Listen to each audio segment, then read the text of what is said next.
Augustine was a Christian philosopher who lived in the 4th and 5th century AD on the fringes of the rapidly declining Roman Empire in the North African town of Hippo.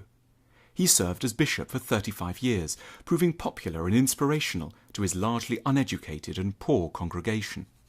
In his last days, a Germanic tribe known as the Vandals burnt Hippo to the ground, destroyed the legions, made off with the town's young women, but left Augustine's cathedral and library entirely untouched out of respect for the elderly philosopher's achievements. He matters to us non-Christians today because of what he criticized about Rome, its values and its outlook, and because Rome has so many things in common with the modern West, especially the United States. The Romans believed in two things in particular. 1. Earthly happiness.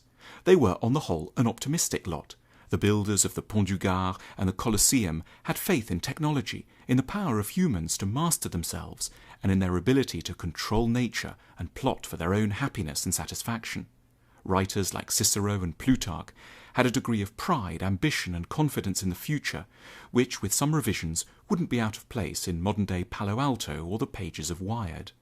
The Romans were keen practitioners of what we would nowadays call self-help, training their audiences to greater success and effectiveness.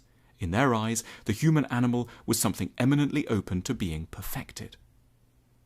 2. A just social order. For long periods, the Romans trusted that their society was marked by justice, justitia. People of ambition and intelligence could make it to the top. The army was trusted to be meritocratic. The capacity to make money was held to reflect both practical ability and also a degree of inner virtue.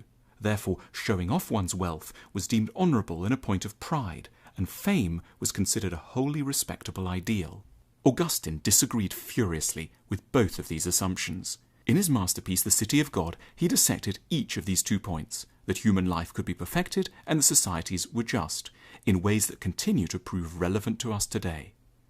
It was Augustine who came up with the idea of original sin. He proposed that all humans, not merely this or that unfortunate example, were crooked because all of us are unwitting heirs to the sins of Adam. Our sinful nature gives rise to what Augustine called a libido dominandi, a desire to dominate, which is evident in the brutal, blinkered, merciless way we treat others and the world around us. We cannot properly love, for we are constantly undermined by our egoism and our pride. Our powers of reasoning and understanding are fragile in the extreme. Lust haunts our days and nights. We fail to understand ourselves. We chase phantoms. We're beset by anxieties. Augustine concluded his assault by chiding all those philosophers who, in his words, have wished with amazing folly to be happy here on earth and to achieve bliss by their own efforts. It might sound depressing, but it may turn out to be a curious relief to be told that our lives are awry, not by coincidence, but by definition, simply because we're human, and because nothing human can ever be made entirely straight. We are creatures fated to intuit virtue and love, while never quite being able to secure them for ourselves. Our relationships, careers and countries are necessarily not as we'd want them to be. It isn't anything specific we have done. The odds are simply stacked against us from the start. Augustinian pessimism takes off some of the pressure we might feel when we slowly come to terms with the imperfect nature of pretty much everything we do and are. We shouldn't rage or feel that we've been persecuted or singled out for undue punishment. It's simply the human condition, the legacy of what we might as well, even if we don't believe in Augustine's theology, call original sin. Romans had, in their most ambitious moments, thought themselves to be running a meritocracy, a society where those who got to the top were deemed to have done so on the back of their own virtues. After the Emperor Constantine's conversion to Christianity, the philosopher Eusebius even proposed that earthly power was God's instrument for establishing Christianity on earth, so that the powerful in Rome were now not just privileged, but also blessed and righteous in God's eyes. What arrogant, boastful and cruel claims, responded Augustine. There never was nor ever could be justice in Rome, or indeed anywhere else on earth. God didn't give good people wealth and power, and nor did he necessarily condemn those who lacked them. Augustine distinguished between what he called 2 cities, the city of men and the city of God. The latter was an ideal of the future, a heavenly paradise where the good would finally dominate, where power would be properly allied to justice, and where virtue would reign.